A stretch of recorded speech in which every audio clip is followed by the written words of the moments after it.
I checked my backpack one last time, mentally ticking off each item as I ran my hands through the carefully packed gear. Food, first aid, extra socks, water filter, map, compass, backup map, flashlight, batteries, extra batteries, rain jacket, tent, sleeping bag, cook set. Everything in its place. This section of the Appalachian Trail had been on my list for years. At 42, I'd hiked enough miles to know what I was doing, but there was always something special about tackling new territory. The eastern slope had a reputation for stunning views that changed with the seasons, and early autumn seemed like the perfect time to see it. That morning, Riley had stood in our driveway, arms crossed over her light sweater as a crisp breeze moved her auburn hair. 3 days alone is pushing it, Wayne, she said, pressing a small power bank into my palm. Take this extra one, just in case. I tucked it into my side pocket. I'll be fine. Done this 100 times. Not this section. Her brown eyes held mine. You always say every trail has its own personality. I laughed and kissed her goodbye. That's why I married you, always using my own words against me. Someone has to. She smiled against my lips. I'd spent weeks studying the trail maps with Henry. We'd planned to do this hike together until his nephew broke his arm, and Henry had to bow out to help his sister. I could picture him hunched over my dining room table, pointing out the steeper sections with his thick index finger. This stretch here gets slippery after rain, he'd said, and this fork, people miss it all the time. The right path is overgrown. I stepped out of my car at the trailhead parking lot. A few cars were parked, likely belonging to weekend hikers. The mountains loomed ahead, their trees starting to show autumn colors. A uniformed park ranger approached as I adjusted my pack. Her name tag read Moreno, and she carried a clipboard. "Morning," she said, glancing at my gear with an experienced eye. "Permit?" I pulled the paperwork from my pocket and handed it over. "Wayne Roach?" She looked up from the permit. "That's me." Ranger Moreno nodded, making a notation. "How long are you planning to be out?" 3 days. Going past Miller's Ridge?" She handed the permit back. "That's the plan." "Cell service gets spotty past there. Almost non-existent in some parts." She gestured to the mountains. "Just so you're prepared." "Got it. Thanks." The first mile was always the same, my body adjusting to carrying 35 pounds uphill. The trail began wide and well-kept, then narrowed as it wound into the forest. Sunlight broke through the trees, warming the path. The woodland grew denser as I climbed higher. Red oaks and sugar maples closed in on either side, their leaves just beginning to turn. I stopped only to photograph a pair of red-tailed hawks circling above a clearing and to eat the sandwich Mickey had pressed into my hands that morning at work. "Roast beef on sourdough," he'd said proudly, handing over the carefully wrapped package. "With that horseradish spread you liked at the company picnic." The sandwich was perfect. Mickey never did anything halfway when it came to food. I sat on a fallen log, eating slowly and taking in the quiet. No cars, no phones, no office chatter, just wind through leaves and occasional bird calls. By late afternoon, my legs felt the miles. According to my watch, I'd covered about 12 miles. Good progress. The sun was getting lower, and I picked up my pace. Roman had sworn by the camping spot at Blackwater Creek, and I wanted to reach it before dark. Best water source on that stretch, he'd told me on the hiking forum, and flat ground for your tent. Most people miss it because it's a bit off the main trail. I found the creek as the light faded, a rushing stream through a small clearing. The campsite matched Roman's description, a flat area sheltered by pines with a fire ring made of stones. Setting up camp was automatic after years of practice. tent up, sleeping bag unrolled, cook set arranged on a flat rock near the fire ring. I collected dry wood from the surrounding area, careful to take only fallen branches. The fire caught quickly, small flames growing into a steady blaze. I boiled water for my dehydrated beef stew, stirring it with a spoon as steam rose. The first hot bite filled my stomach with satisfaction after the day's work. That's when I heard it. A strange shuffling sound from the darkness beyond my campfire. A low, grunting noise followed, then more shuffling. I paused with my spoon halfway to my mouth, listening. It sounded about 100 feet away, just past where my light reached. Probably a deer or a black bear. I finished my dinner with one ear tuned to the darkness, but the sounds didn't come any closer. After eating, I cleaned my cookware with water from the creek and hung my food bag. Then I remembered the bear canister Sawyer had insisted I borrow. "Trust me," he'd said. "These new models are worth the extra weight. Bears around Appalachia are getting smarter about regular food hangs." I transferred my food and scented items into the hard-sided container and secured it about 50 yards from my tent. The bear spray went next to my sleeping bag, within easy reach. The shuffling had stopped, but in these mountains, it paid to be careful. I zipped myself into my sleeping bag and listened to the creek and the fading fire. Tomorrow would be another full day of hiking. I closed my eyes, letting the exhaustion of the day pull me toward sleep. I woke up with the sun, my body stiff from sleeping on the ground at Blackwater Creek. After a quick breakfast of instant oatmeal, I packed up camp and checked my map. Today would take me through some challenging sections before reaching Stillwater Summit. I'd been looking forward to this stretch of the trail for months, even though I knew it would test my endurance. The morning began well, but by midday, the trail turned into steep switchbacks that had my calves burning and sweat soaking my shirt. These switchbacks would have been Gary Stevens' worst nightmare. Back in college, my roommate had made it abundantly clear that his fear of heights extended to even the mildest of inclines. I could picture him now, pressed flat against the mountainside, refusing to look down as the trail zigzagged up the steep slope. Poor Gary would have turned back hours ago.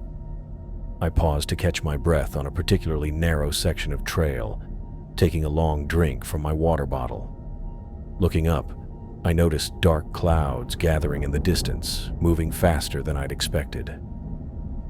The temperature had been dropping steadily for the last hour, and my sweat-damp shirt now felt cold against my skin.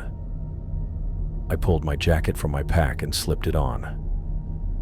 Checking my GPS, I was relieved to see I was still on track. The blue dot marking my position lined up perfectly with the trail, and at my current pace, I'd reach Stillwater Summit before nightfall. I tucked the device back into my pocket and pushed on, the muscles in my legs protesting with each uphill step. As the afternoon wore on, the clouds thickened overhead, turning the forest dim and shadowy. The wind picked up, carrying a chill that cut through my jacket. I kept my eyes on the trail ahead, careful of loose rocks and exposed roots that could easily cause a twisted ankle out here. The first time I heard it, I almost convinced myself it was just the wind. A faint shuffling sound somewhere behind me, like feet dragging through leaves. I stopped and turned, scanning the trees, but saw nothing. When I started walking again, so did the sound. As dusk approached and the forest grew darker around me, the noise became more distinct, shuffling and occasional grunting, always maintaining the same distance behind me. I estimated it stayed about 100 feet back, never getting closer but never falling behind either. I stopped again and listened hard. The sound stopped too. "Hello," I called out, my voice sounding smaller than I intended. "Is someone there?" No response came except for more shuffling, slightly off to my right now. A chill ran through me that had nothing to do with the dropping temperature. Whatever this was had been following me for miles, keeping pace but staying hidden. "I can hear you out there," I tried again. "If you need help, just say something." Nothing but more rustling leaves and that same odd grunting sound. With the summit still a good hour away and daylight fading fast, I picked up my pace. The sounds followed, matching my speed exactly. I tried to rationalize it. Maybe a deer or some other animal curious about the human hiking through its territory. But I couldn't shake the feeling that this was something else entirely. I reached a rocky overhang just as the last light was leaving the sky. It wasn't the summit I'd planned to reach, but it offered natural shelter and a defensible position with the rock wall at my back. I set up camp quickly, gathering wood for a fire before it got completely dark. With my tent pitched and a small fire crackling, I should have felt secure. Instead, I couldn't shake the feeling of being watched from the darkness beyond my firelight. Every snap of a twig in the forest had me peering into the blackness, straining to see what I could only hear. I pulled out my phone, wanting to call Landon. He'd worked as a park ranger before joining the police force and would know what to make of these strange sounds. But the no service indicator mocked me from the top of my screen. I tried moving to different spots around my camp, holding the phone up high, but nothing changed. With communications cut off, I turned to my GPS to plan the quickest route out for tomorrow. If whatever was following me meant harm, I wanted options. The device powered on, but instead of showing my location, the screen flickered and displayed a jumble of corrupted coordinates, numbers and symbols that made no sense. "Come on," I muttered, tapping the screen. I tried restarting it, remembering how my father had insisted on buying me this particular Garmin model. "Most reliable one out there, Wayne," Scott had said in that authoritative tone he always used for outdoor equipment advice. "This one won't let you down." The screen lit up briefly with the startup logo, then went completely dark. I tried the power button again and again, but nothing happened. The battery had been at 85% just hours earlier. It shouldn't have died so suddenly. I added more wood to the fire, trying to push back the darkness. That's when I noticed an unusual fog rolling in between the trees. It moved against the wind. In all my research with Addie Williamson, the local guide who knew these mountains well, she had never mentioned fog patterns like this. Addie had taught me about mountain weather, how to read clouds, what wind patterns meant, and when to expect rain or snow. But this fog was different. It flowed around trees, reaching out with tendrils that probed the darkness. The fire sputtered as the damp air surrounded my camp. I zipped my jacket up to my chin and added the last of my gathered wood to the flames.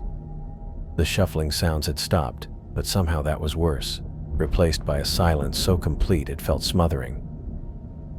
The fog continued to thicken around me, obscuring the trees just 20 feet away. My fire provided the only light now. A small orange circle in a sea of impenetrable white.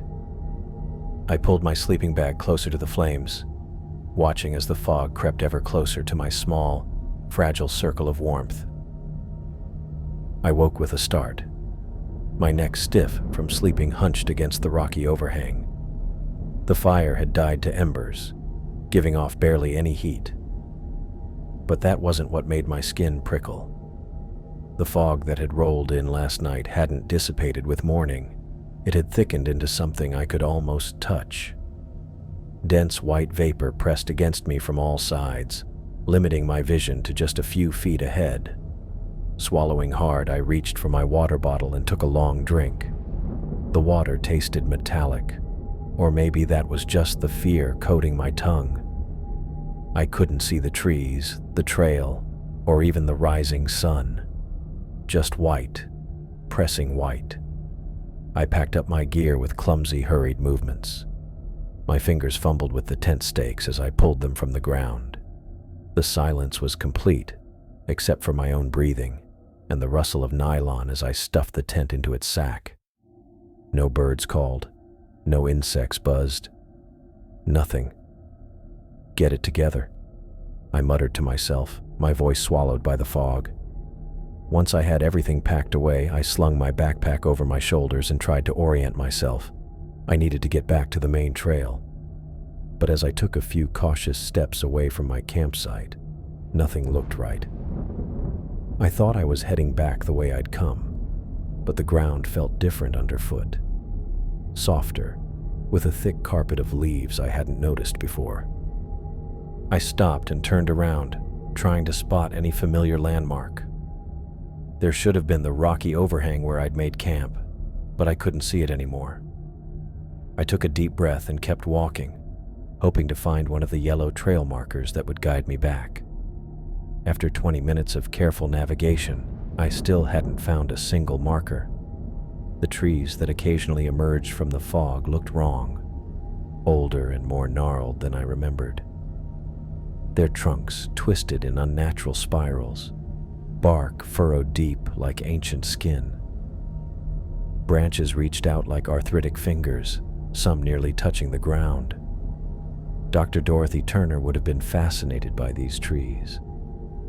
I remembered her lecture at the community center last year about old-growth forests in the Appalachians. She'd spoken about trees that had stood for centuries, witnessing history while humans came and went. These looked like they belonged in one of her slide presentations, primitive, almost prehistoric in their appearance. Quercus montana, I said aloud, recalling the Latin name for chestnut oak she'd taught us. But even as I named them, I knew these trees were different somehow. The fog curled around their trunks like it was alive, caressing the bark with tendrils that seemed to move with purpose. I pulled out my compass, grateful I'd packed it despite also having the GPS. The little needle swung before settling, pointing north. I oriented myself and began walking east, which should have taken me back toward the main trail. The GPS remained dead, its screen black and unresponsive despite my attempts to restart it. Hours passed as I hiked through the strange forest. My watch said it was nearly noon, but the light filtering through the fog remained dim and diffuse, with no hint of the sun's position. My calves ached from the constant walking, and sweat dampened my shirt despite the cool air. The shuffling sound returned, but closer now. No longer 100 feet away as it had been yesterday, but perhaps 70 feet behind me. The occasional grunt that accompanied it sounded deeper, more purposeful. I walked faster, pushing through the fog with my free hand while the other gripped my hiking pole. My heart pounded against my ribs, and my mouth went dry.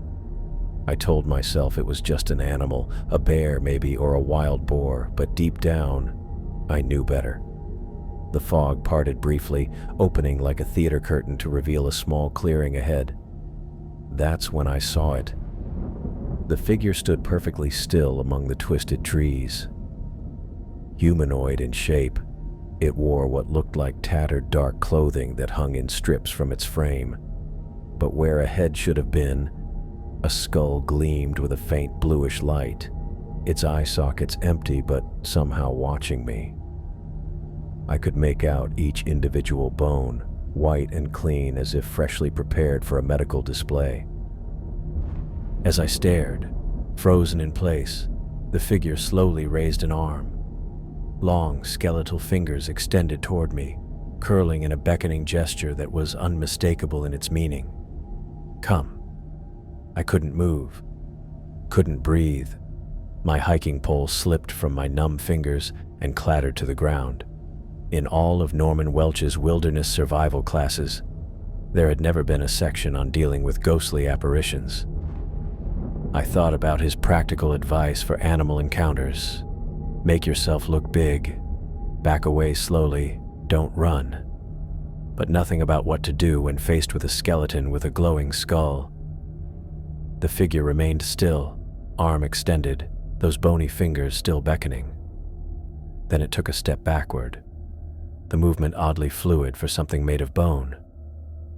It gestured again, more insistently this time, and despite the terror that had my legs locked in place, I felt something new. A strange, subtle pull in my mind, a curiosity that didn't feel entirely my own. What did it want? Where was it trying to lead me? The pull grew stronger, from a gentle tug to an overwhelming force that seemed to reach inside my brain and rewire my thoughts. It wasn't physical. I couldn't feel anything touching me, but my consciousness bent toward the figure like a compass needle drawn to north. I took one step forward, then another. My body moved while my mind screamed in protest. This wasn't right. I should be running in the opposite direction. I should be getting as far away as possible from this impossible thing. But I couldn't resist. The compulsion overrode everything. My training, my instincts, my fear. The figure turned and began to move through the forest, its form occasionally obscured by fog but always visible enough to follow. And follow I did, my feet carrying me forward against my will, deeper into the unknown forest that wasn't on any map I'd studied.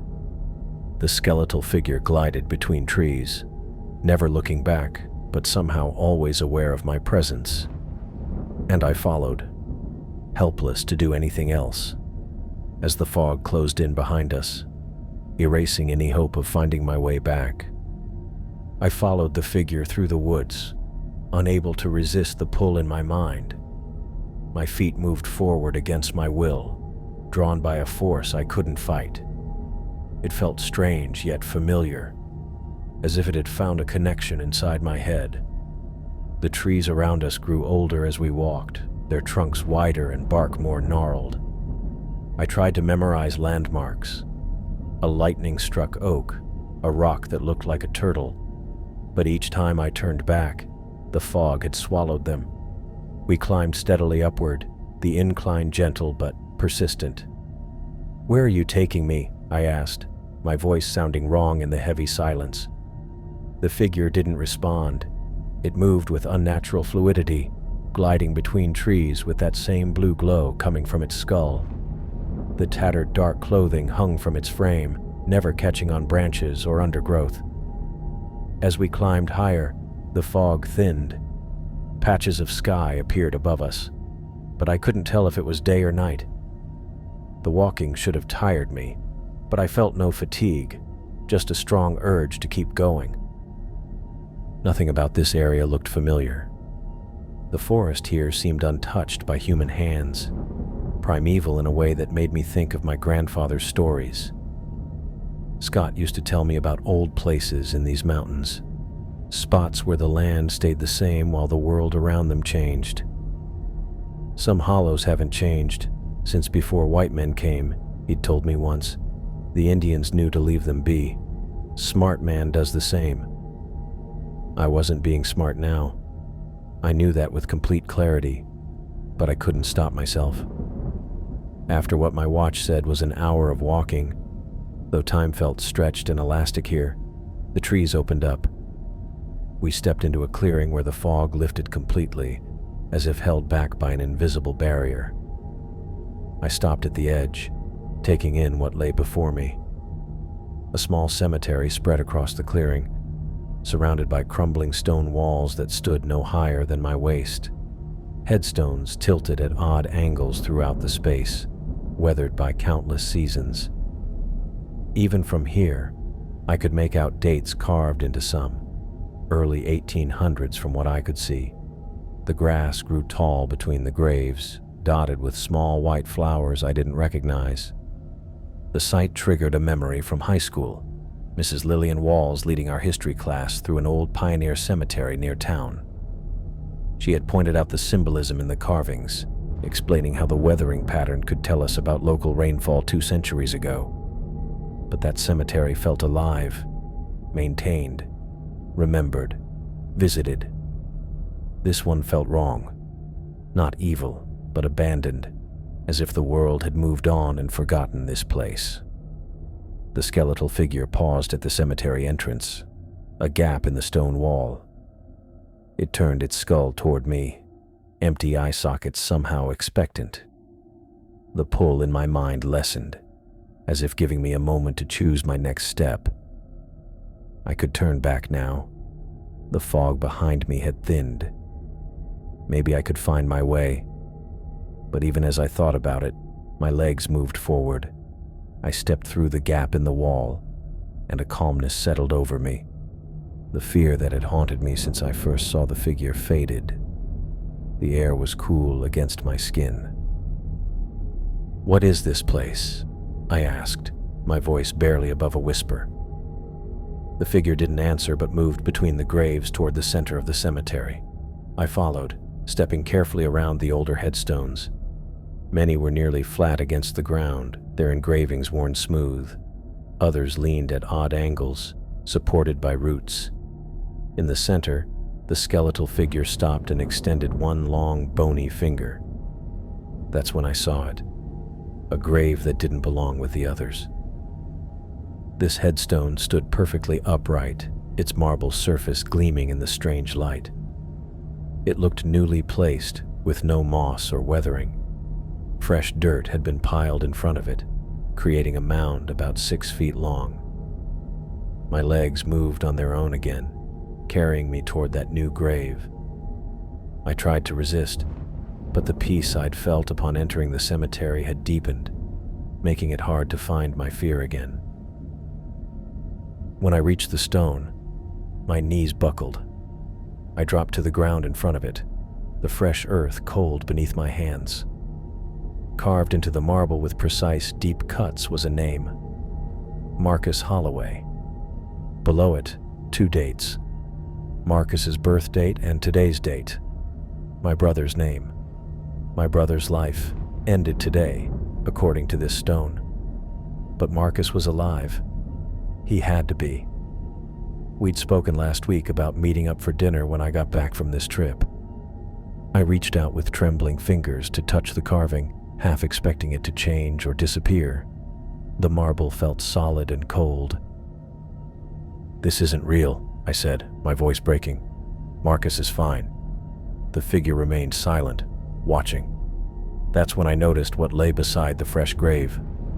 Another plot of ground, dug out 6 feet deep, its edges clean and straight. Empty. Waiting. Just waiting. I collapsed beside the grave, my mind unable to process what I was seeing. My own name carved into cold marble. Wayne Roach, not Marcus Holloway. My name. The dates below showed my birth and today. This couldn't be real. I reached out with trembling fingers to touch the headstone, feeling its solid reality beneath my skin. My lungs couldn't seem to pull in enough air. The skeletal figure stood over me, its hollow eye sockets fixed on mine. Those empty black spaces saw through me, into me, beyond me. "Who are you?" I whispered, the words barely making it past my dry lips. The blue glow from its skull lit up the freshly dug earth. The bones fit together tightly, lacking ligaments or tissue. The tattered clothing hung from its frame, still in the wind. My vision started to darken at the edges. The figure didn't move, didn't speak, just kept staring with those empty sockets that somehow contained an ancient patience. The last thing I saw before blackness took me was that skull tilting slightly, as if curious about my weakness. When I opened my eyes, sunlight cut through branches above me. I blinked, raising a hand to block the harsh light. Trees surrounded me. Normal trees, not the twisted ancient ones from before. These looked like regular hardwoods, the kind that grew all over these mountains. I sat up quickly, regretting it as my head spun. The cemetery was gone. No stone wall, no tilted headstones, no white flowers among tall grass, and no marble headstone bearing my name, no skeletal figure watching me. I put my hands against the ground to steady myself. Regular forest floor, pine needles, dirt, small rocks. I looked in all directions, trying to find any sign of the cemetery, but there was nothing. Just woods that could have been anywhere in the Appalachians. Had I dreamed it? Hallucinated? The memory felt too real. The cold touch of the marble, the blue glow from the skull. A beep from my pack startled me. I dug through the side pocket and pulled out my GPS. The screen glowed with life, displaying coordinates and a map. The device had been dead since yesterday, showing nothing but corrupted data before shutting down completely. Now it worked perfectly, as if nothing had ever been wrong. The blue dot of my position blinked steadily, showing me exactly where I was. 4 miles east of the main trail. 4 miles. How had I gotten so far off course? I didn't remember walking that far after following the skeleton, but the GPS didn't lie. According to this, I'd somehow wandered deep into an unmarked section of forest. I climbed to my feet, brushing dirt from my pants. My muscles ached from sleeping on the hard ground. How long had I been out? My watch said 10:17 a.m. I'd lost nearly a whole night. I took out my water bottle and drank deeply. The water tasted normal now, not like the metallic tang from before. My throat was parched, and I realized I'd neglected basic hydration during yesterday's strange journey. The GPS screen showed the main trail as a thin line to the west. I plotted a route back, trying to make sense of how I'd gotten here. None of it made sense. Where had the cemetery gone? Where was the skeletal figure? Had any of it been real? I shouldered my pack and walked west, following the GPS. My legs felt heavy, and my thoughts were unclear. The forest looked normal in the morning light. Birds called from the branches, and squirrels raced up trunks. It was nothing like the silent woods I had passed through yesterday. I walked for hours, stopping to drink water or check the GPS. My mind tried to make sense of what happened. Dehydration could cause hallucinations. So could exhaustion or altitude sickness. But those explanations felt wrong. The cemetery had been too detailed, too specific. The pull behind the skeleton felt too real. By early afternoon, the GPS showed I was approaching the main trail. My pace had been slow, my body tired from whatever ordeal it had been through. When I finally saw the yellow trail markers on the trees, I felt a surge of relief. Civilization wasn't far now. I checked my appearance and noticed for the first time the state I was in. My hiking pants were torn at the knees. My hands were dirty and scratched. I reached up to touch my face and felt small cuts there too. When had that happened? I had no memory of falling or getting caught in thorns. The trail widened as it approached a parking area. As I walked the final stretch toward the trailhead, a figure in a park ranger uniform spotted me from where he stood next to his vehicle. "Hey there," he called, walking toward me with a concerned expression. "You all right?" I tried to smile, but my face felt stiff. "Yeah, I'm fine." He didn't look convinced. "Name's Nathan Munoz," he said, pointing to his badge. "Park ranger. You look like you've had a rough go of it." I introduced myself, noticing how my voice sounded strange to my own ears. Ranger Munoz looked me over carefully. "Those are some nasty scratches. Been off trail?" I got a little lost, I admitted. It wasn't exactly a lie. He took in my appearance, the torn clothes, the scratches, my probably wild-eyed look. "You seem pretty out of it. Mind if I check your permit?" I fumbled with my pocket and produced the hiking permit I'd shown to Ranger Moreno days ago. Had it only been days? It felt like weeks. Ranger Munoz studied it, then looked back at me. "You were supposed to check in yesterday. We were about to send out a search party." Had I missed my check-in? I'd lost track of time completely. "Sorry about that. My GPS went haywire for a while." He handed the permit back. "Let me take you to the station. You could use some first aid for those cuts, and we should document what happened." Standard procedure when hikers go missing. I hadn't considered that I might have been reported missing. Time had become so distorted since the fog rolled in. Sure, that makes sense, I said, too tired to argue. Ranger Munoz helped me into his vehicle. The interior, radio equipment, maps, first aid kits, felt strange after the forest. He drove us to the ranger station, chatting about trail conditions and recent weather. The station was a sturdy building with a green metal roof. Inside, Ranger Munoz introduced me to a woman in her 50s wearing a medical badge. "This is Dr. Freeman," he said. "She'll take a look at those cuts."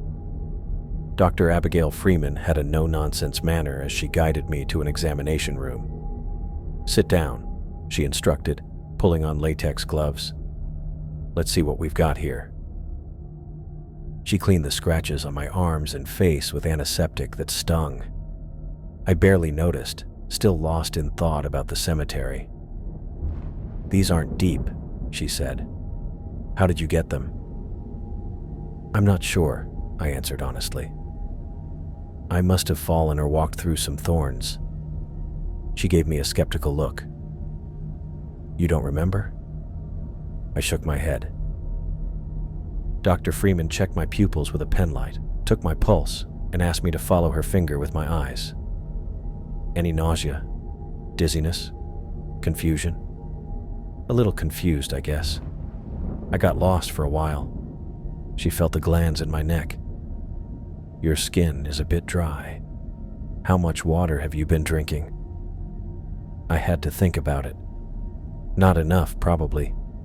My water filter was working fine, but I think I forgot to drink regularly yesterday. "That would explain some of this," she said. Dehydration can cause confusion, disorientation, combined with physical exhaustion from hiking. She stepped back. "I'm going to recommend you drink plenty of fluids and get some rest. There's nothing seriously wrong with you that I can see." Ranger Munoz knocked on the doorframe. "Everything okay in here?" Dr. Freeman nodded. "Minor scratches, mild dehydration, exhaustion. Nothing that requires medical intervention. I'd say he's clear to go home." "Great," Ranger Munoz said. "I just need you to fill out a quick report about going off trail, and then we can call someone to pick you up if you need a ride." I nodded, relief washing over me. They thought I was just another hiker who'd gotten lost and dehydrated. They didn't see the terror still lingering behind my eyes. As I followed Ranger Munoz to his desk to fill out paperwork, I made a decision. I wouldn't tell them about the cemetery or the glowing skeleton or the grave with my name.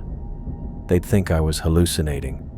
Or worse, they'd send people to look for something that probably wasn't there anymore. Some things were better left unsaid.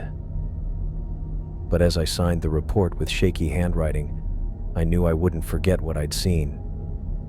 The image of my name carved in marble would stay with me long after these scratches healed. I pulled into the driveway of our 2-story suburban home, cutting the engine but staying frozen in my seat. The drive from the ranger station had passed in a blur. My hand still gripped the steering wheel when Riley opened the front door and rushed toward the car. I stepped out on wobbly legs just as she reached me. Her face cycled through relief, joy, and then concern as she looked me over. "Wayne." She wrapped her arms around me, squeezing tight enough that I winced from my scratches. "Thank God you're okay." She pulled back, her hand still on my shoulders as she studied my face. "What happened to you? You were supposed to be back yesterday." I tried to smile, but felt the expression fall flat. "Got a little lost, that's all." Riley's eyes narrowed as she took in my torn clothes and the bandages the park doctor had applied. "Lost? You never get lost." She touched my cheek gently. "Come inside. You look like you need to sit down." Our living room felt surreal after what I'd experienced. The normal couch, the coffee table with magazines neatly stacked, family photos on the wall. Everything exactly as I'd left it, while I felt completely different. "Let me get you some water," Riley said, heading to the kitchen. "When was the last time you ate something real?" I sank onto the couch, my muscles aching from the tension I'd been holding. "The Rangers gave me something at the station." I rubbed my face, feeling the scratch of stubble. "I'm mostly just tired." Riley returned with water and sat beside me, waiting. I knew she wanted the full story, but how could I tell her what I'd seen? The skeletal figure with its blue glow, my own name on a headstone. Even in my head, it sounded crazy. "I went off trail," I began, choosing my words carefully. "Got turned around in some fog. It was weird, thicker than anything I've seen before. Couldn't see more than a few feet ahead." "You went off trail?" Riley's voice rose slightly. "That's not like you at all." I nodded, taking a long drink of water. "I know. I made a mistake, got disoriented. My GPS died, and when it came back on, I was miles from where I thought I was. All true, if incomplete." "But you're okay now?" Her hand found mine, squeezing gently. "Yeah," I lied. "Just shaken up. The Rangers were about to send out a search party when I walked out." Riley listened as I shared more sanitized details. Getting lost, spending an extra night in the woods, finding my way back. I omitted anything supernatural. Nothing about being pulled through the forest against my will. Nothing about the cemetery. Nothing about seeing my own grave. "You should get some rest," she said when I finished, brushing hair from my forehead. "You look exhausted." That night, I lay awake long after Riley fell asleep, staring at the ceiling, afraid to close my eyes. Every time I did, I saw that skull, glowing blue in the forest fog. 2 weeks later, I sat in Walter Garcia's office, on the edge of a leather armchair. Walter had been my friend since college, and sometimes acted as my therapist when life got complicated. His office had plants by the windows, degrees on the walls, and a tidy desk. "So, you're saying you had an episode out there?" Walter asked, his voice steady. I'd finally decided to tell someone after nights of broken sleep. Not everything. Not yet. But I felt like I had to talk to someone before I lost my mind completely. "I'm not sure what to call it," I said, rubbing my thumb against the chair's leather. "It felt real, Walter. Too real." I told him more than I told Riley. About the fog that moved strangely, the feeling of being compelled to walk against my will, following something through the woods. I hesitated before mentioning the skeletal figure, watching Walter's face carefully for signs of judgment. "I know how it sounds," I added quickly. Walter leaned forward, his notebook on his knee. "The human mind reacts to stress in interesting ways, Wayne. Under extreme conditions like isolation, fear, exhaustion, and dehydration, our brains can create vivid experiences." "You think I hallucinated the whole thing?" "I think you experienced something your brain constructed to make sense of a frightening situation." Walter's tone was gentle but clinical. "You got lost in difficult conditions. Your GPS failed. These are objectively stressful circumstances. The ranger said you were dehydrated when you came out." I wanted to argue but found myself nodding instead. This was exactly why I'd come to Walter, for a rational explanation that might help me sleep again. "The mind creates stories from chaos," he said. "It's a survival mechanism. Sometimes those stories can seem supernatural because our brains process unexpected threats that way. So all of it, the figure, the cemetery," I trailed off, not mentioning the grave with my name. "Products of exhaustion and fear," Walter said. "The brain under stress can create experiences that feel real. I left Walter's office with a prescription for mild sleeping pills and a rational explanation I desperately wanted to believe. Hallucinations made sense. Being led through the woods by a skeletal figure to see my own grave didn't. The pills helped me sleep, but they couldn't stop the dreams. Night after night, I found myself back in that cemetery, kneeling before my own headstone. Sometimes the skeletal figure spoke, though I never remembered its words upon waking. Other times, I watched myself climb into the open grave, dirt falling onto my face as I lay down. I'd wake gasping, checking the time, always 3:17 in the morning. Riley would stir beside me, and I'd lie that it was nothing, just a bad dream, go back to sleep. But we both knew something had changed. I caught her watching me when she thought I wasn't looking, concern etched on her face. At Sunday dinner with my parents 2 months after the incident, my dad grilled steaks while Mom asked pointed questions about my hiking accident. I stuck to the official story, got lost, spent an extra night out there. Rangers found me. My brother Marcus studied me from across the table, clearly not buying it. After dinner, he cornered me in the kitchen while I was helping with dishes. "What really happened out there?" he asked, keeping his voice low. "I told you," I said, focusing too intently on drying a plate. "I got lost." "Bullshit." Marcus took the plate from my hands. "You've never gotten lost a day in your life. You sleep with a compass under your pillow." I almost smiled at that. People make mistakes. Not you. Not about this. His eyes searched mine. "Something happened out there, and it's eating you up." For a moment, I considered telling him everything. Marcus and I had never kept secrets from each other, but the words stuck in my throat. How could I explain something I didn't understand myself? "I just need some time," I said finally. "I'm working through it." He looked disappointed but nodded. "When you're ready to talk, I'm here." But I wasn't ready. Not with Marcus, not with anyone. Instead, I threw myself into research, spending hours after Riley went to bed searching online for accounts similar to mine. I found scattered stories, hikers describing time slips in the Appalachians, strange fog that seemed to have a mind of its own, unexplained structures deep in the woods that couldn't be found again. Most were dismissed as tall tales or the confused recollections of lost hikers. But there were patterns. References to death walkers in Cherokee legends, colonial-era accounts of bone men who led travelers astray, Appalachian folklore about spirit guides who appeared to those marked for crossing.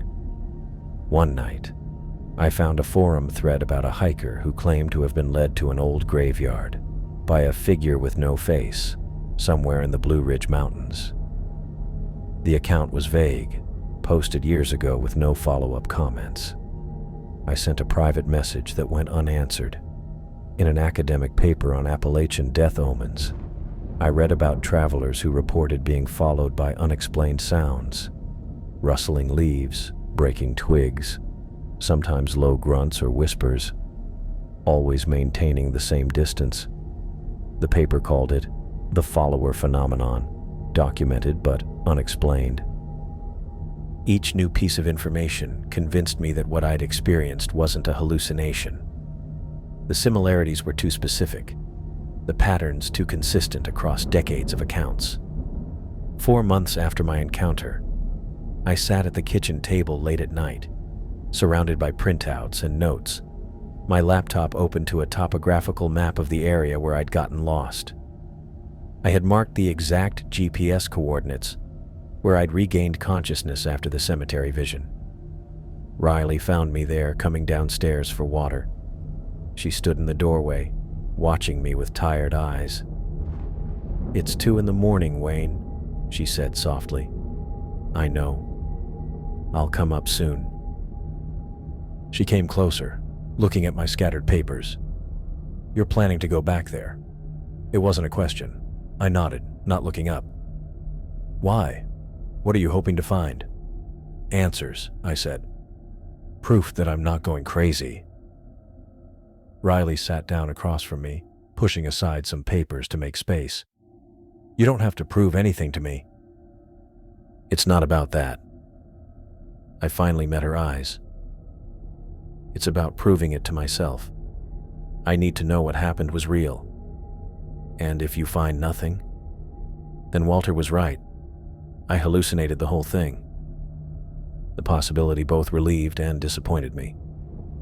And if you find whatever you're looking for, I had no answer for that. What would it mean if the cemetery was real? If my grave was waiting for me? Riley reached across the table and placed her hand over mine. Don't go alone. Please. I won't, I promised, already knowing who I needed to take with me. I spent the next week refining my plan, mapping the exact route we would need to follow.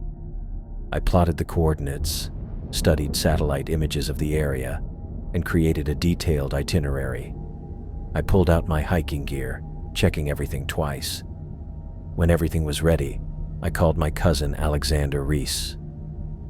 A former wilderness guide with years of backcountry experience, Alexander had always been the skeptical one in the family. Practical, grounded, impossible to fool. If anyone could help me separate reality from delusion, it was him. I need your help with something, I said when he answered. Something weird happened to me on a hike a few months back.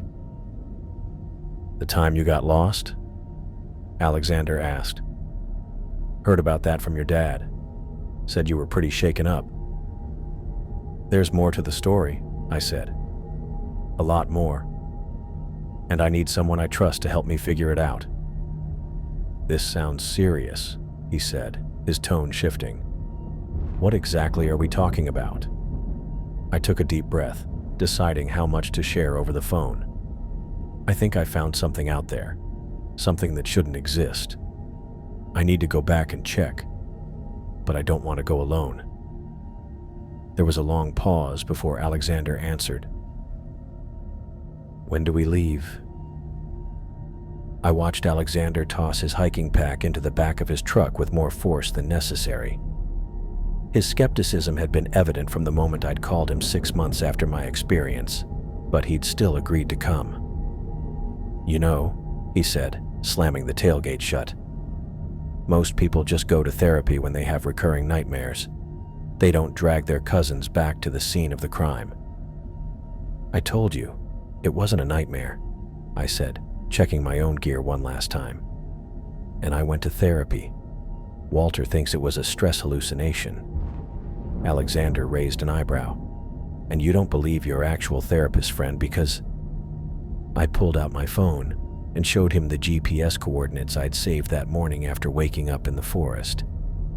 Because I woke up 4 miles from where I should have been. Because my GPS suddenly started working again after being dead. Because everything I experienced felt too real. He took the phone, studying the numbers on the screen. His expression softened slightly. Alexander had always been the practical one between us, but he was fair. So what's the plan exactly? We follow these coordinates and find what? A skeleton man in your grave? I nodded, taking my phone back. We retrace my journey. I need to know if that cemetery is real. If it is, then everything else might be real too. Alexander sighed, looking up at the clear blue sky. Fine. But when we find nothing but trees and rocks, you promise to drop this, okay? Move on with your life. Take the sleeping pills Walter prescribed and tell Riley you're all better. Deal, I said, though I wasn't sure I could keep that promise. 6 months after my first encounter, we set off toward the Appalachian trailhead, our trucks loaded with full hiking gear and camping equipment. The drive was quiet. I could tell Alexander was humoring me, treating this like some kind of therapeutic closure exercise rather than an actual investigation. As we parked at the trailhead and shouldered our packs, I felt a strange mixture of dread and determination wash over me. The forest looked so normal in the morning light. Green leaves, birdsong, other hikers chatting nearby. It was hard to believe that somewhere within these woods lay a place that had nearly broken my mind. "You okay?" Alexander asked, watching me stare at the tree line. "Yeah," I lied, adjusting my pack straps. "Let's go." We entered the forest, following the same marked trail I'd taken during my solo hike. Every step felt like déjà vu, but without the fog, without the compulsion. Everything looked different. We hiked for hours, making good time along the established paths. "See, nothing scary about these woods," Alexander said, stopping to take a drink from his water bottle. "It's just trees, cousin.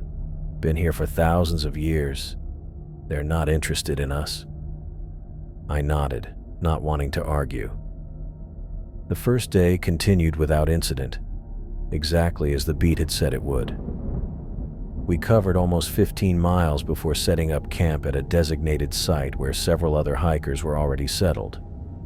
The normalcy of it all, the ordinary conversations around other campfires, the familiar routine of setting up tents, helped ease my anxiety. Alexander kept the mood light throughout the evening, telling stories about his own wilderness adventures and occasionally poking fun at my ghost story. "You know?" he said, tossing another small log onto our fire. "Ghost stories belong around campfires, not in real life. That's what my dad always said." "Your dad also thought Bigfoot was secretly working for the government," I reminded him. Alexander laughed. "Touché. Still, there's a big difference between getting lost in the woods and being led to your own grave by a glowing skeleton." I didn't respond, just stared into the fire, remembering the blue light from the skull's eye sockets. The next morning came early.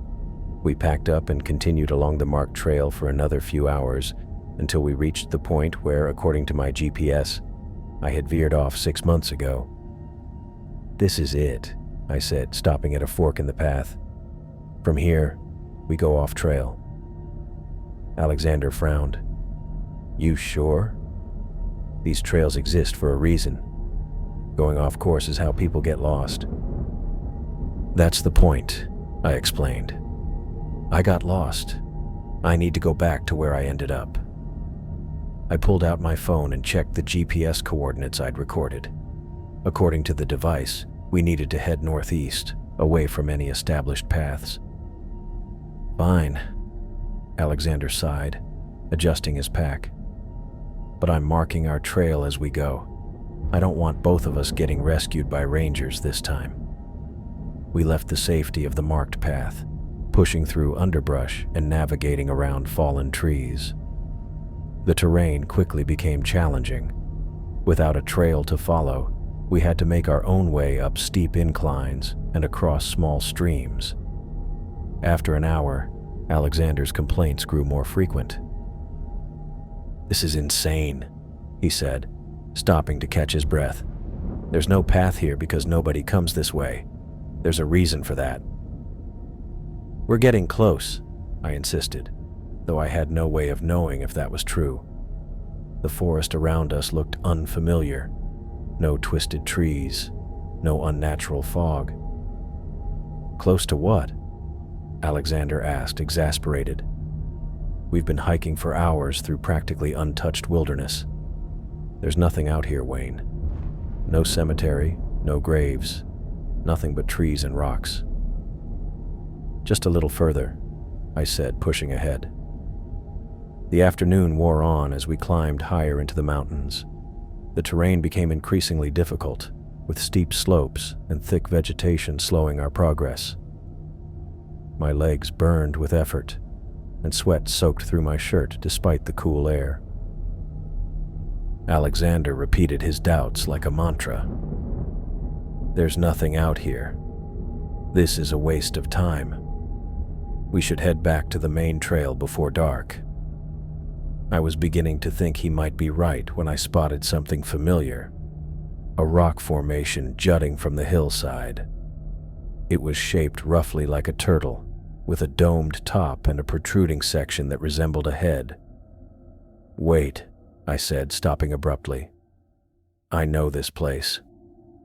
Alexander came up beside me, breathing heavily. "What? This random rock?" "Yes," I said, my heart racing. "I saw this on my way to the cemetery. I tried to use it as a landmark." Alexander looked at me skeptically. "Wayne, there are a million rocks in these mountains that look like animals if you stare at them long enough." "No, it's this one," I insisted. "We're getting close." Despite his continued protests, Alexander followed as I pressed on with renewed energy. We hiked for another hour until the sun began to set, and we were forced to make camp in a small clearing surrounded by pines. As we set up the tents and built a fire, I couldn't shake the feeling that we were being watched. The forest had grown quiet, too quiet, with none of the usual evening bird calls or rustling of small animals. "We'll continue in the morning," I said, sitting close to the fire. "I think we're very close now." Alexander rolled his eyes but didn't argue further. We ate a simple dinner of dehydrated stew and talked about mundane things, work, family, anything but why we were really there. Eventually, Alexander crawled into his tent, leaving me alone by the fire. I sat there for nearly an hour, listening to the crackling flames and the occasional pop of sap in the wood. The night was clear and cold, with stars visible through the gaps in the canopy above. I was about to turn in myself when I heard it. The shuffling sound. It started faint. Just a gentle shifting of leaves about 100 feet from our camp, exactly as I remembered it. Then came the soft grunting, almost too quiet to hear over the fire. My blood ran cold. I sat perfectly still, afraid to move, afraid to breathe. The sounds continued, maintaining that exact distance, not coming closer but not retreating either. Just there, watching, waiting. I heard Alexander's tent zip open. "What the hell is that?" he whispered, poking his head out. "You hear it?" I asked, my voice barely audible. Alexander crawled out of his tent completely, his headlamp casting a weak beam into the darkness beyond our camp. "Yeah, I hear it," he said, reaching for his walking stick. "Sounds like something circling us." The shuffling stopped for a moment, then resumed, still keeping its distance. Alexander looked at me, the skepticism in his eyes replaced by something I hadn't seen before. Uncertainty, and behind that, the first glimmer of fear. I woke before dawn, staring at the canvas of my tent as the nightmare faded. The same dream again, standing in front of my own headstone. Next to me, I heard Alexander rustling in his sleeping bag. We'd both slept poorly after those sounds circled our camp last night. "We should pack up," I called over to him. "Yeah, sure." His voice sounded hollow, nothing like his usual confident tone. We emerged from our tents into the gray morning light. Alexander kept glancing into the trees as he rolled his sleeping bag. I noticed his hands shaking slightly. "About last night," he said, stuffing his sleeping bag into its compression sack with more force than necessary. "Probably just a deer. Or maybe a bear checking us out." I nodded but didn't argue. I knew what we'd heard wasn't wildlife. The shuffling had been too deliberate, too persistent, too familiar. "Could have been," I said, letting him hold on to that explanation if it helped. We ate energy bars in silence and filled our water bottles from the small stream nearby. The water tasted clean and cold, nothing like the metallic tang I'd experienced during my first encounter in these woods. Alexander took longer than usual to break down his tent, his movements mechanical. I caught him staring at the same tree line where the sounds had come from. His eyes kept darting between shadows. We can head back if you want, I offered, though I had no intention of leaving. He straightened his back. No way. We came to find your cemetery, and that's what we're doing. We shouldered our packs and continued northeast, following the GPS coordinates I'd saved months ago. The terrain grew steeper, forcing us to use our hands occasionally to pull ourselves up rocky sections. The forest here felt different than the typical Appalachian woods. The trees grew at odd angles, their trunks thicker and bark deeper with furrows than seemed natural. Not exactly a tourist spot, Alexander muttered as he used his walking stick to push aside a thorny bush. By midday, sweat soaked through our shirts despite the cool temperature. We paused on a flat rock to share a bag of trail mix. Alexander had grown quieter with each mile, his earlier attempts to rationalize last night's sounds replaced with tense silence. We should be getting close, I said, checking the GPS again.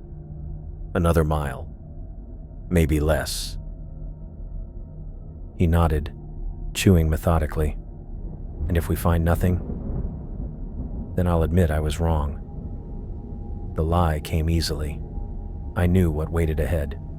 We continued climbing through the afternoon, the forest growing more dense.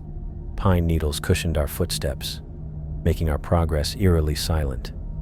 I led the way with Alexander a few steps behind. As we crested a small ridge around 3, Alexander stopped so abruptly, I nearly bumped into him when I turned back. "What the hell?" he whispered.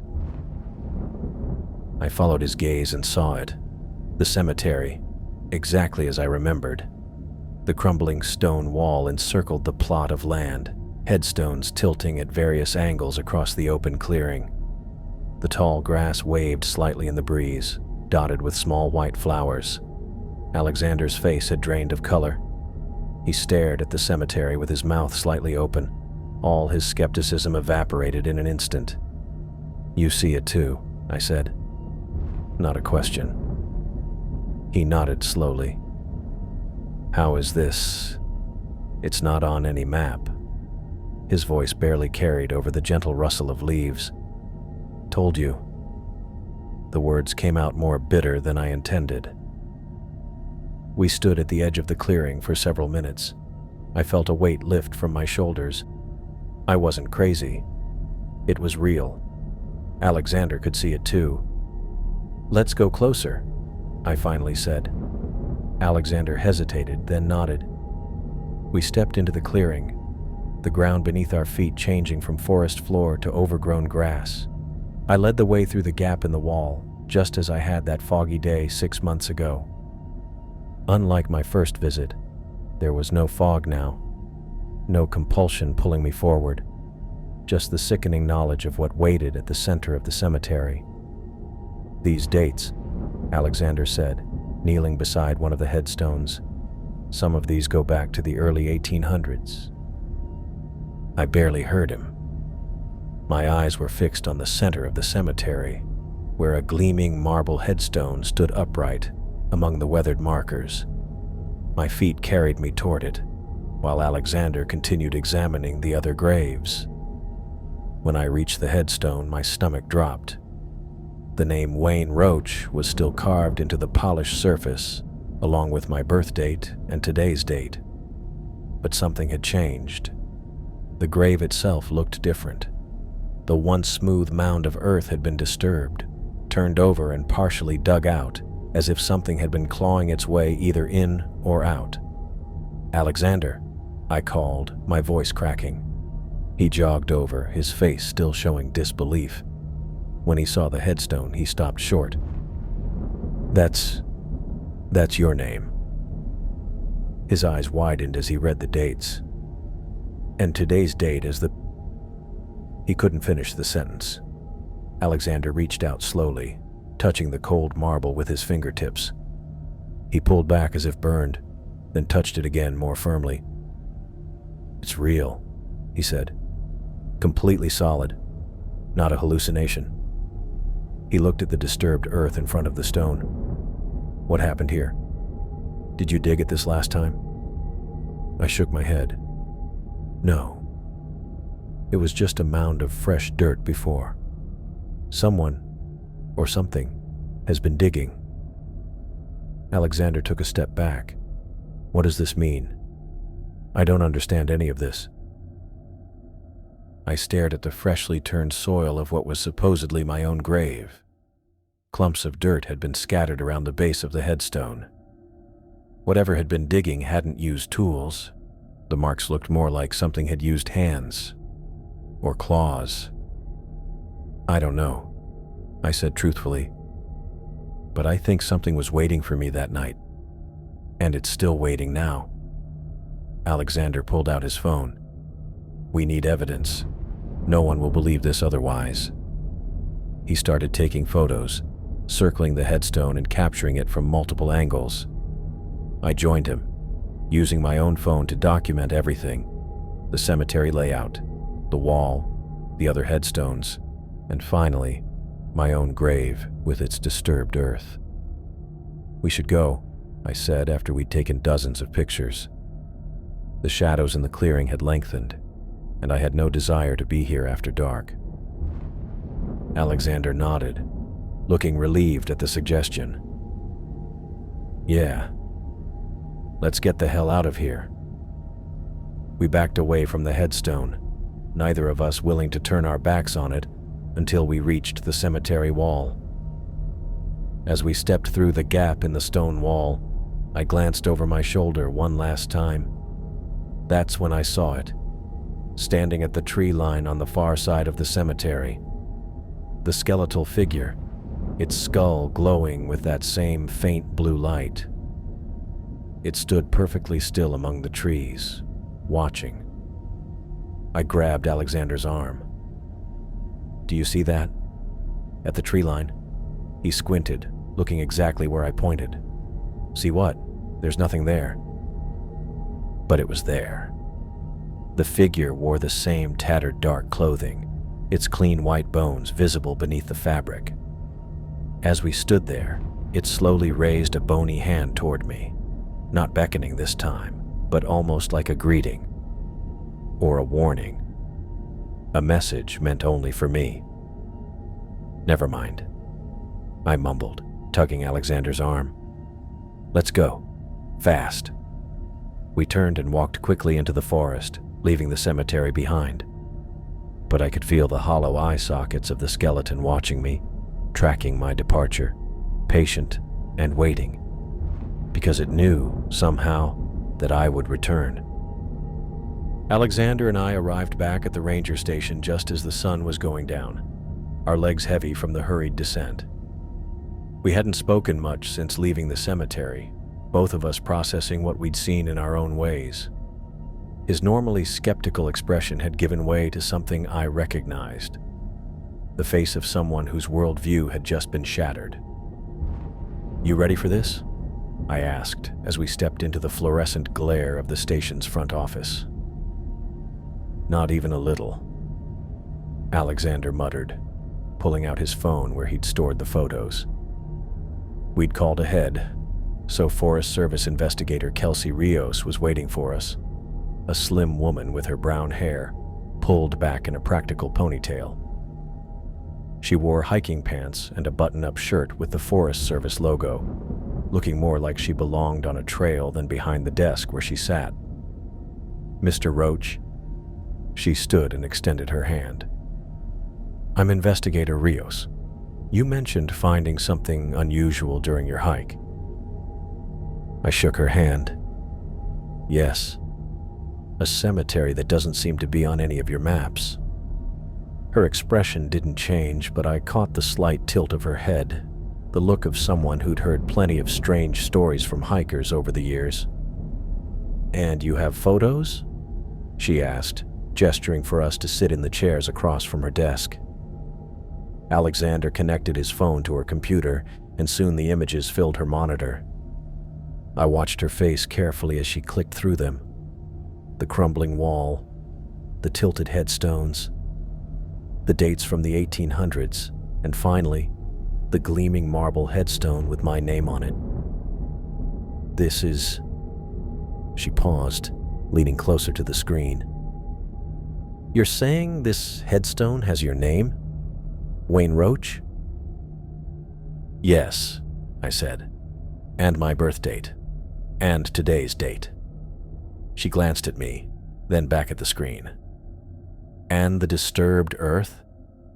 Like something had been digging, Alexander added, speaking for the first time since we'd entered. The grave was empty. Rios made notes on a pad beside her, asking us for the exact coordinates. I provided them from my GPS, and she pulled up a topographical map of the area. There's nothing marked here, she said after studying it. No historical sites, no cemeteries, nothing of significance, just forest. Well, we didn't imagine it, Alexander said, a defensive edge in his voice. The photos are right there. I'm not saying you did, she replied calmly. I'd like to organize a team to check this out. A pioneer cemetery would be a significant historical find, not to mention the unusual nature of what you've described. She excused herself to make some calls, leaving Alexander and me sitting in uncomfortable silence. The fluorescent lights buzzed overhead, making the scratches on my arms stand out like chalk marks on dark pavement. You think they'll find it? Alexander asked quietly. I shrugged. I don't know. Part of me hopes they don't. 2 days later, we joined a search party led by Captain Silas Torres, a tall man with a bald head and authoritative presence. He organized a team of 6 rangers, Alexander and me, splitting us into 3 groups to approach the area from different angles. We all had copies of our photos and the GPS coordinates. Standard grid search pattern, Torres instructed as we gathered at the trailhead. Radio check-ins every 30 minutes. If you find anything resembling what's in these photos, call it in immediately. Do not approach any structures without backup. The morning stretched into afternoon as we combed through miles of forest. My group followed the exact path Alexander and I had taken just days before.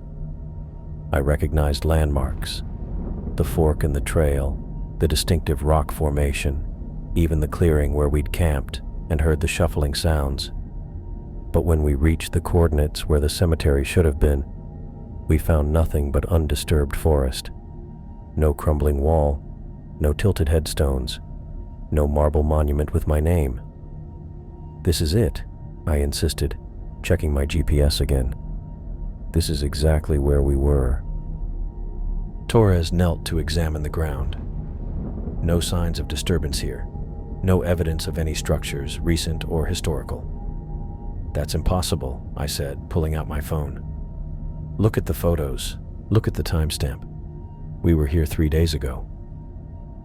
Torres studied my phone, comparing the images to our surroundings. The other search teams reported in. Nothing found in their assigned areas either. Could you have recorded the coordinates incorrectly? Torres asked. No, Alexander said firmly, joining us after searching nearby with his team. We checked multiple times. This is the spot. The search continued for another day, expanding outward from the original coordinates, but yielded nothing. As the Rangers packed up their equipment, I overheard Torres speaking quietly to Rios. Either those photos were manipulated or... He shook his head. Or what? Rios pressed. Or something very strange is happening in these woods. Back at the station, Rios downloaded the photos from both our phones and examined them on the larger computer screen. She ran them through some kind of analysis software. No signs of digital manipulation, she concluded, sitting back in her chair. These photos were taken when and where you say they were, but what they show simply isn't there. Alexander and I exchanged glances. The photos remained clear and unchanged on the screen. The cemetery, the headstones, my name carved in marble. What happens now? I asked. Rios closed the file and sighed. Officially, we'll record this as an unverified report. The photos will be archived, and we'll make note of the coordinates for future reference. She paused. Unofficially? I've worked these mountains for 12 years, and I've heard stories. Things people have seen that can't be explained.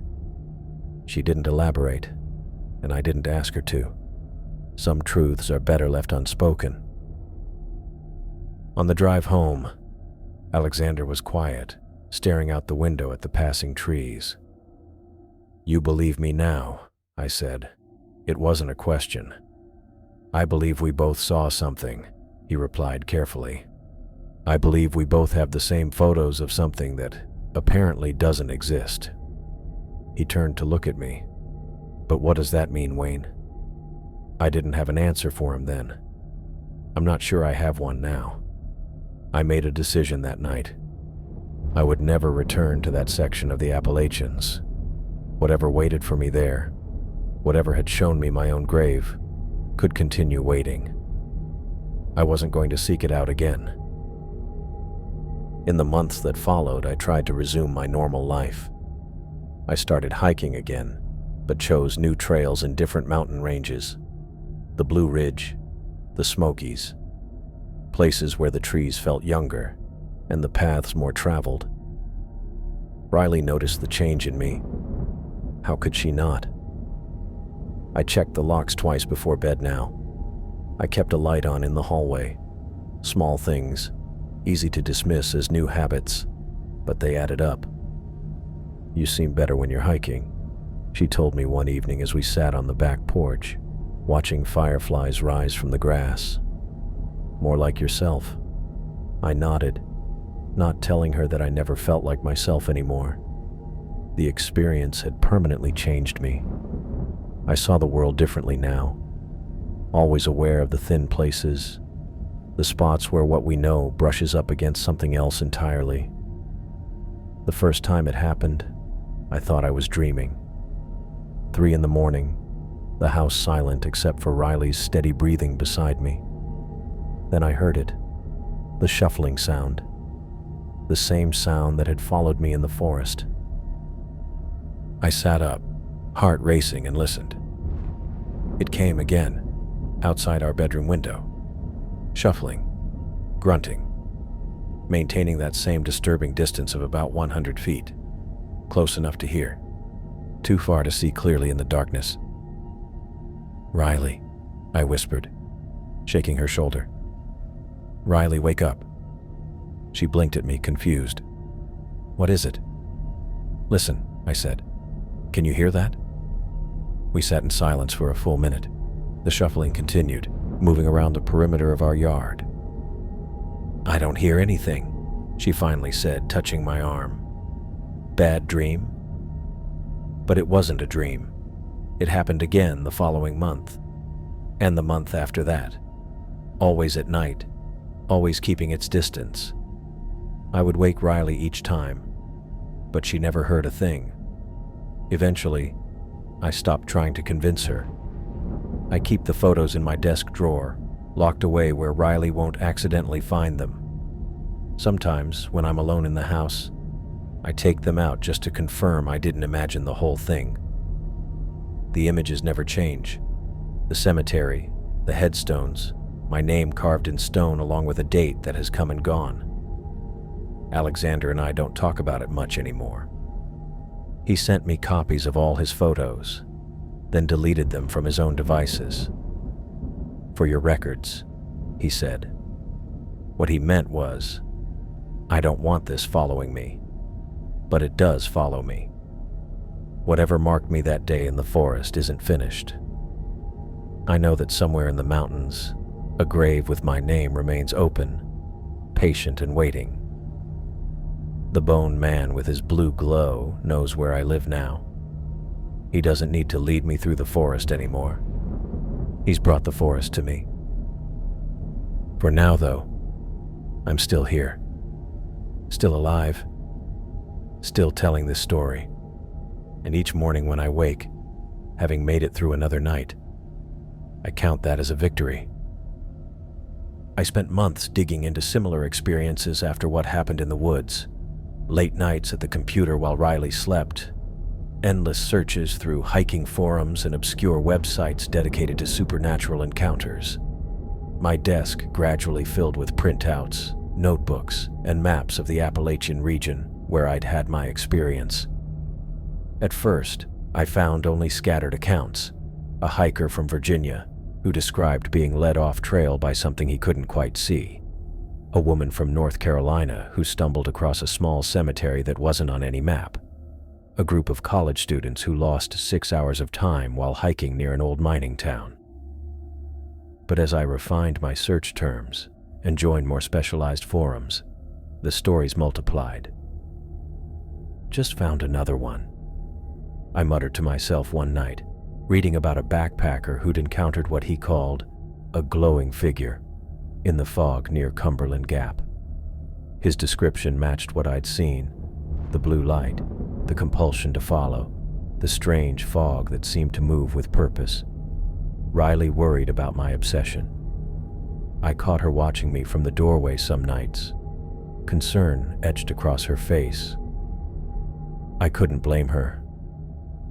From her perspective, I'd gone from a balanced, reasonable person to someone who stayed up until 3 a.m, reading about ghosts and time slips. "Don't you think this is keeping the trauma alive?" she asked once, bringing me coffee as dawn broke. "I need to understand it," I said, taking the mug. "There are others, Riley. I'm not crazy." After gathering enough accounts that matched my experience, I created a private forum called Threshold Crossings and invited those whose stories seemed credible. I wrote about my experience, the fog, the figure, the cemetery with my name, the search party that found nothing, and watched as 15 members joined within the first week. Their responses came quickly. I thought I was the only one. Mine happened near Mount Rogers in 2005. Did yours have blue light coming from inside what looked like a skull? Time went weird for me too. My watch said I was only gone for 2 hours, but 3 days had passed. Each new story confirmed I wasn't alone, but none offered explanations. We shared details, compared maps, looked for patterns. Someone suggested laying our encounter locations over geological survey maps to check for fault lines or magnetic anomalies. Another member, a librarian from Kentucky, began compiling local legends from each area where incidents occurred. 6 months into my research, a new member joined our forum. Her username was appfolklore62, and her first message changed everything. "My name is Eleanor Ashwood. I'm an anthropologist who spent 40 years studying Appalachian folklore. What you're describing has been documented in these mountains since at least the 1800s. I'd like to speak with you." I vetted her carefully, checked university websites, read her published papers, even called her department office. She was real. Professor Emeritus Eleanor Ashwood, renowned expert on Appalachian cultural beliefs and practices. We arranged to meet at a small coffee shop halfway between our homes. I arrived early, choosing a corner table where we could talk privately. She arrived precisely on time, a small woman in her 70s with short white hair, bright eyes behind wire-rimmed glasses, and a posture that suggested decades of fieldwork hadn't diminished her energy. "Wayne Roach," she said, extending her hand. "Thank you for meeting me." Her grip was firm, her gaze direct as she assessed me. We ordered coffee, and once the server left, she opened a worn leather satchel and removed a notebook. "I've been collecting accounts like yours since 1970, she said, flipping through pages of neat handwriting. "The Appalachian Mountains hold secrets that academic journals can't discuss." "You believe what happened to me was real?" I asked. "The question of real is complicated," she said, sipping her coffee. "But yes, I believe you experienced something genuine. The Cherokee, Shawnee, and early Scots-Irish settlers all recorded encounters with what we might call threshold guardians." "Threshold guardians?" She nodded. "They mark certain people and show them where the boundary between worlds is thin. In Cherokee tradition, They're linked to burial grounds that exist in multiple realities. Early settlers took these beliefs and called them bone men or death walkers. Her words sent a chill through me. What does it mean to be marked by one? That's what most people misunderstand, she said, leaning forward. Being marked isn't necessarily a death sentence, though many interpret it that way because of the cemetery visions and the grave markers. It's more accurately described as an invitation. An invitation to what? To cross over, to walk between worlds. The guardian recognizes something in you, a sensitivity perhaps, or a connection to the land itself. It shows you the threshold as a sort of offering. I thought about the pull I'd felt, the compulsion to follow the figure deeper into the forest. Why me? I'm just a hiker. Eleanor smiled. Perhaps that's precisely why. People who spend time in wild places, especially alone, become attuned to things others miss. The important thing to understand is that while the guardian may be persistent, the choice to follow remains yours. So I'm not going to die on the date I saw on the headstone. Time works differently for these entities. What you saw was a possibility, not a certainty. She closed her notebook. I've documented cases of people who were marked and lived decades beyond their death dates. The cemetery you found exists, but not as we usually understand it. We talked for hours. Eleanor shared stories from people across 5 states who had similar experiences. She explained how caves, ridges, and old forests were more likely to host these threshold areas. By the time we parted, I had pages of notes and a reading list of obscure texts on Appalachian spirituality. Over the next several months, Eleanor became a regular contributor to our forum, helping members understand their experiences through historical and cultural contexts. Some found comfort in her explanations, others remained disturbed. I fell somewhere in between, grateful for the framework to understand what had happened, but still uneasy about what it meant for my future. As the 1-year anniversary of my original hike approached, I grew increasingly restless. Riley noticed my distraction, the way I'd stare out windows at dusk, how I'd pause when walking past the forest edge behind our house. "You're thinking about it again," she said one evening as we sat on the back porch. I nodded. Eleanor thinks anniversaries can be significant. The veil might be thinner on those dates. Riley took my hand. "What are you planning to do?" "Nothing," I said, squeezing her fingers. "I'm staying right here." But as the exact date arrived, I couldn't sleep. I lay beside Riley, watching shadows move across our bedroom ceiling, listening to the quiet rhythm of her breathing. The digital clock on our nightstand read 2:47 in the morning when I heard it. The familiar shuffling sound, closer than ever before. Not in distant woods, but directly outside our window. My heart raced as I carefully slipped out of bed, trying not to wake Riley. I moved to the window and parted the curtains just enough to see outside. The skeletal figure stood in our yard, 20 feet from the house. Its skull glowed with that same blue light I remembered, illuminating our garden in an eerie blue glow. The world around it seemed to waver and distort, as though reality itself bent in its presence. It stood perfectly still, those empty eye sockets fixed on my window. Then, slowly, it raised one skeletal arm and extended those long bone fingers toward me, the same beckoning gesture I remembered from the forest. The pull hit me immediately, that strange compulsion that wasn't quite my own thought, urging me to go outside, to follow once more. My hand moved to the window latch of its own accord. For a moment, I felt my body ready to obey, to slip downstairs and out the door into the night. The promise of answers, of understanding what waited beyond that threshold, tugged at me with surprising strength. But then Riley shifted in her sleep, mumbling something unintelligible. The small human sound broke the spell. I looked back at her, at the rise and fall of her chest under our comforter, at the life we'd built together. I turned back to the window. The figure remained, patient and eternal, its hand still extended in invitation. This time, though, I closed the curtains firmly, blocking out the blue light. I made my way back to bed, my legs shaky but my mind clear. "Wayne?" Riley murmured, half awake.